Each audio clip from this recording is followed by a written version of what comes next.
Вице-премиерката задолжена за европски прашања Теута Арифи по повод 100 дене од новата влада истакна дека останува приоритет добивањето на датум за преговори за полноправно членство во Европската Унија.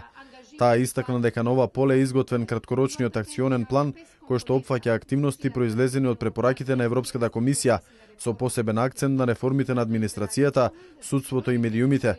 Таа додаде дека планот со активности за приближување кон Европската Унија за 2012 година ќе биде изработен до декември.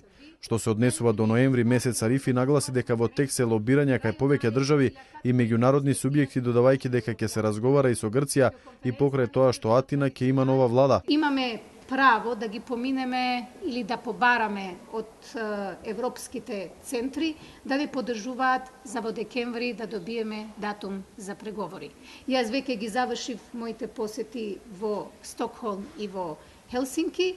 Очекувам во текот на ноември да остварам исто така разговори и посети и во Лондон, Париз и Даблин и да ги заокружам секако со средбата најавена во Атина и со средба во Брисел со авторитетите на Европската Унија, каде што уште еднаш мислам дека треба да го истакнам фактот дека добивањето на датум за преговори е клучно и многу значајно за сите граѓани на Република Македонија и дека процесот на деблокирање на прашањето на евроинтеграциите и на евроатлантските интеграции останува значи едно високо прашање од приоритет за сите граѓани.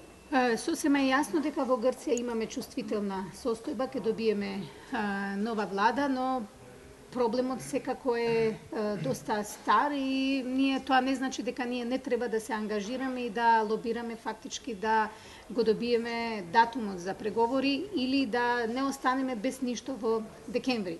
Мислам дека да повикуваме и да се ангажираме за тоа е политички коректно. Во врска со средбата на Арифи со грчкиот колега Пангалос, вице-премиерката изјави дека во Атина најверојатно ќе се сретне со неговиот наследник со оглед на тоа што има промена во грчката влада.